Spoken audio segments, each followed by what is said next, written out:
Thank you very much for the introduction and the invitation to speak here. I'm from Silver Dollar Resources. I'm currently the country manager, among other things. And this talk is eventually to walk you through the process of evaluating a property and a new discovery related to, or a discovery of a new style of mineralization related to that. It's the kind of thing that geologists do every day, hundreds of times over their career, and there's precious few success stories, but hopefully this is the beginning of one. The La Joya property is located about 75 kilometers southeast of the city of Durango, right near the border with Zacatecas.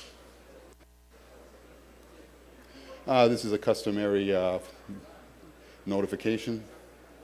The property is, has seen historic work over the years. There was a number of, artisanal mining continued up until 1977 when Luismin consolidated a good part of the project area. And they held on to it for 20 years and did a limited amount of drilling, 32 holes. After that, Boliden, work related to Goldcorp, took a swing at it. Solid Resources was in there in 2006, but only drilled 4 holes. But the majority of the historic work was done by Silvercrest, who picked up the property in 2010.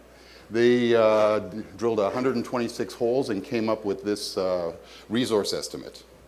And in the main zone that they were looking at, there's 92 million ounces of silver equivalent at about 58 grams silver, 0.3 gold, and 0.25% of copper. Interestingly, they didn't include any zinc contribution to this.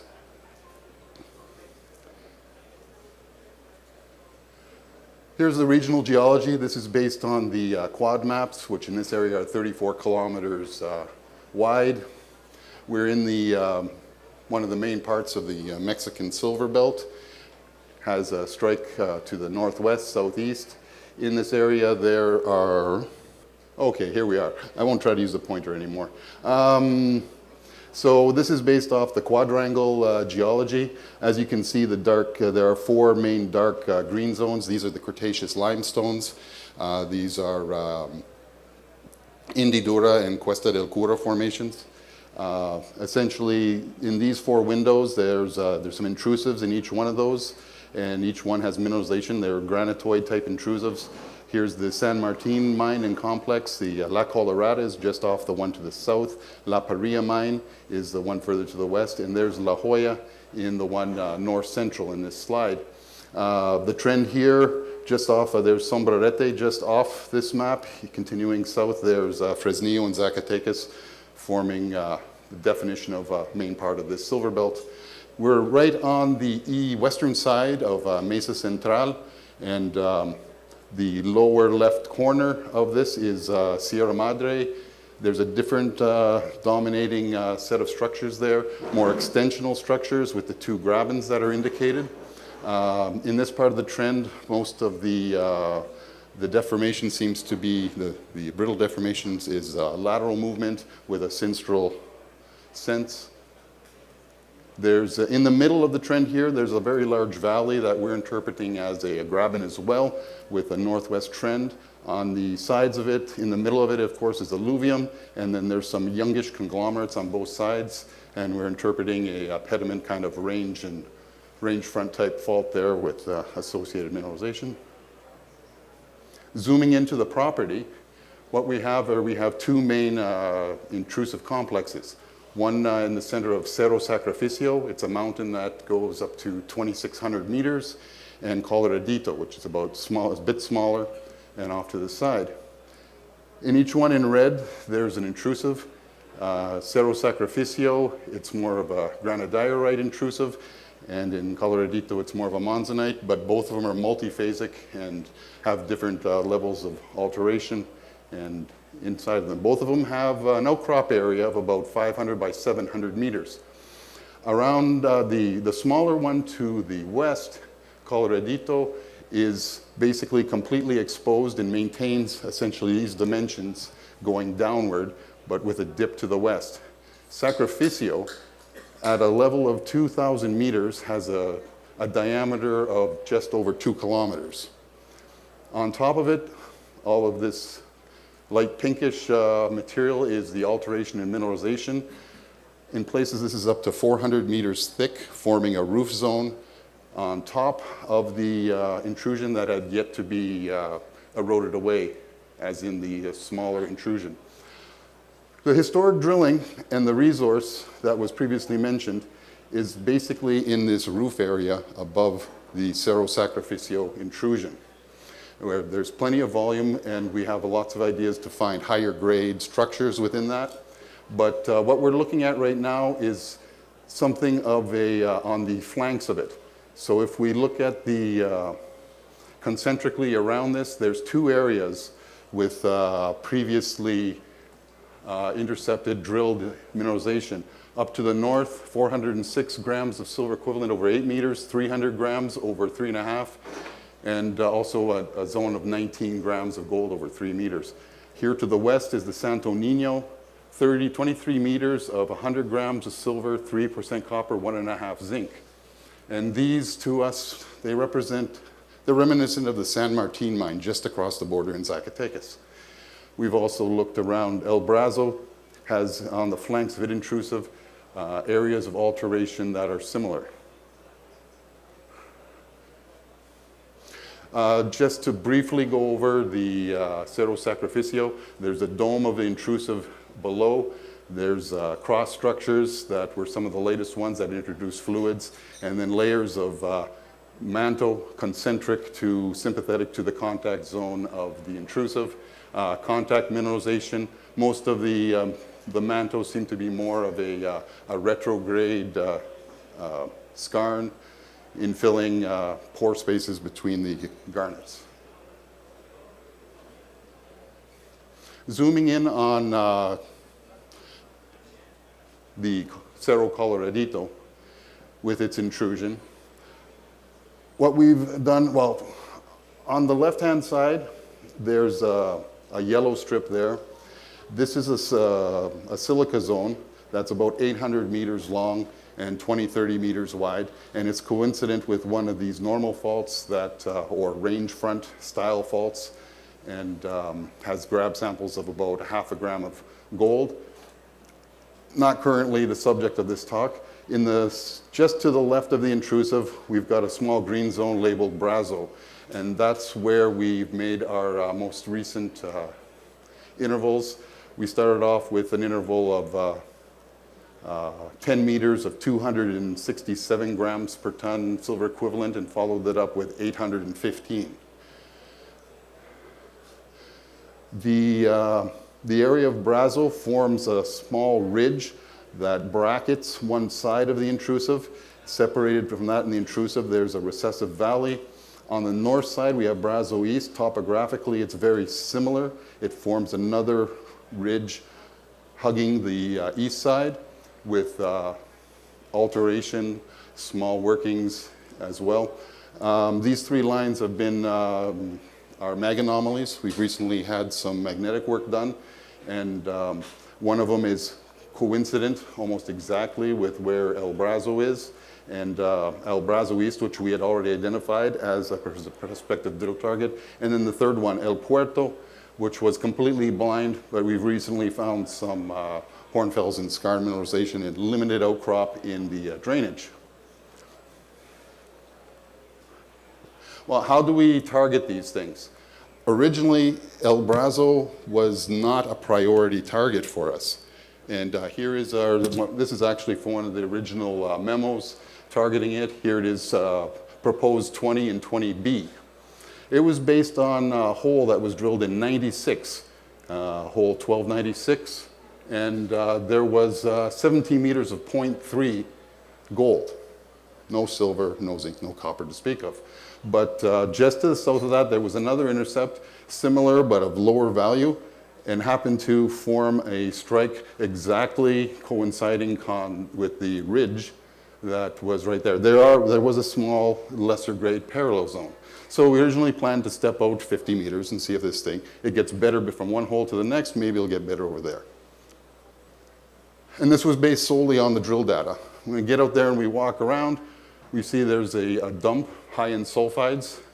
This dump is about 20 by 15 meters and 2 to 3 meters deep, sitting there oxidizing probably since the 70s.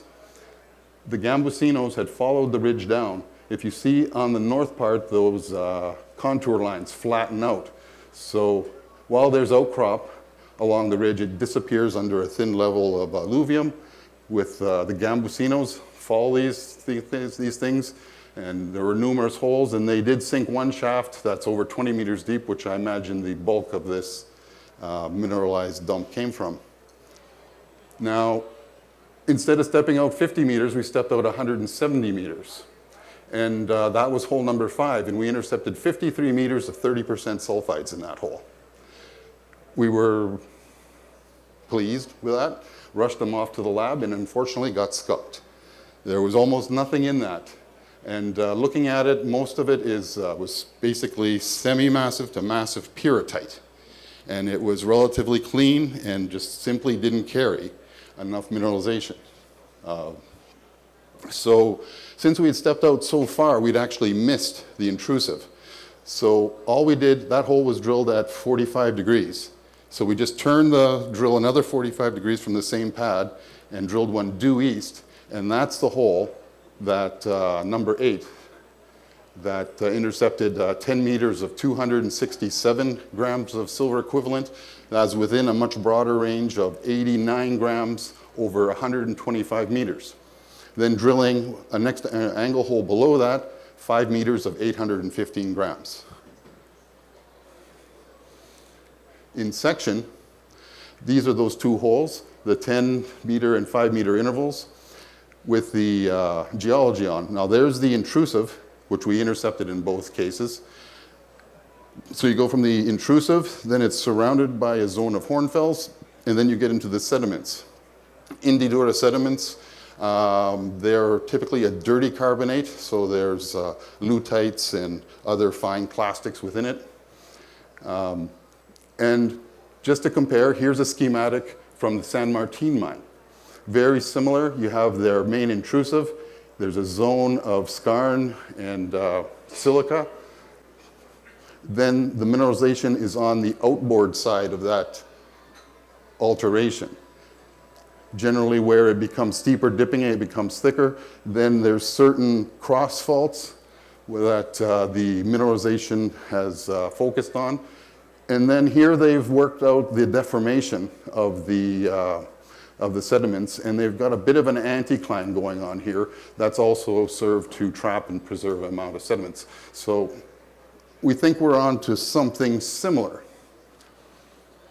This is generally what the core looks like, our semi-massive sulfides. In this particular sample, we've got 1 gram of gold, 600 grams of silver, 3% lead, and 3% lead and 6% silver. Sphalerite, pyrite, arsenopyrite throughout.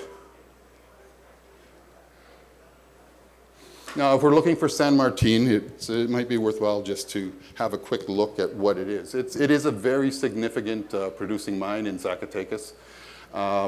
There's a central intrusive, Cerro La Gloria, about 2 kilometers across. There's concentric structures all the way around it.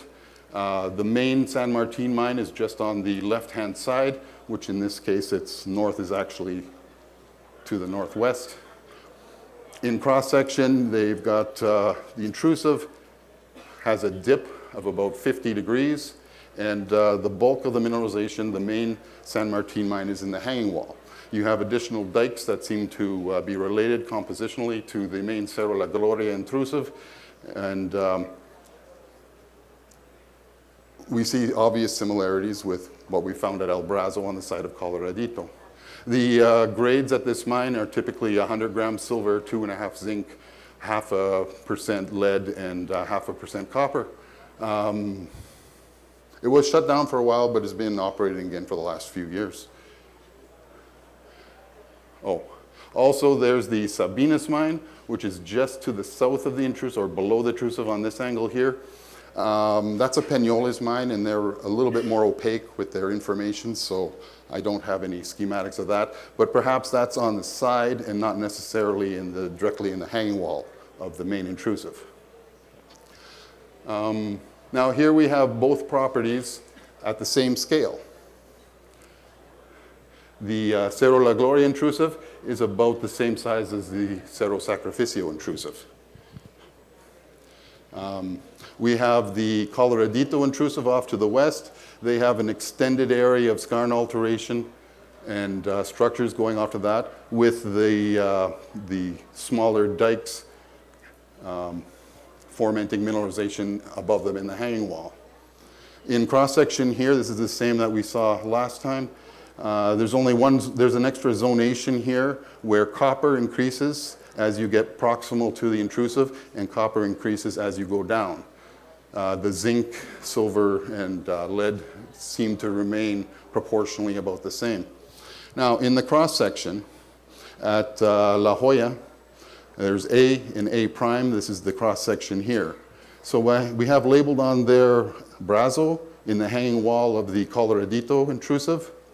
And then we have our other targets, the Brazo Este, which would be in the footwall, related to the footwall, possibly not as a prospective environment as the hanging wall, but nonetheless there it is. Honestly, I don't know what the grades or size of this Refugio mine is on the footwall of the Cerro La Gloria intrusive. El Puerto would be on the hanging wall of the west side of Sacrificio. And then there's Santo Niño. Historically, this was drilled about 3% copper, 1.5% zinc, and a good amount of silver over 23 meters. And we don't know the architecture or the geometry of the eastern contact of the Sacrificio dome, whether it's a dome like that or perhaps the contact mimics that of Coloradito and Cerro La Gloria. So, you know, we think we're on the right track here. We've got the conceptual model, we've got a direct comparison, and if you look at El Brazo on this cross-section, this has been our deepest drill hole on the structure, would have tested 200 meters down in one spot. At San Martin, they've got 2 kilometers of mineral going down. So we've just scratched the surface in one spot of one of these potential targets, and fortunately, very fortunately, we hit something quite interesting. Going forward, we paused the drill to let the lab catch up with the results, and we're still waiting for some of the holes to come in. So we're awaiting assay. The drill is in camp, ready to be reactivated at any time. So we've been doing ground geomag, and we're considering other forms of geophysics right now. Surface mapping, sampling, and structural analysis is ongoing. At El Brazo, it seems like that the intersection of the contact of the intrusive and then a fault coming in might indicate a particular plunge of the mineralization that we are targeting. We've got a strong geological and support team. 4 geologists are on the ground right now. One of the directors of Silver Dollar is Guillermo Lozano. He's a Mexican geologist of good experience. He's a director, and he's actively advising us on this property. At the head office, our CEO is Mike Romanek. He's a very engaged president and always seems to ask exactly the right questions. A well-financed company, I believe we have on the order of $8 million in the bank right now. And insiders, well, Eric Sprott participated in the founding of this company. And we acquired the property from First Majestic, so they also have a large share position.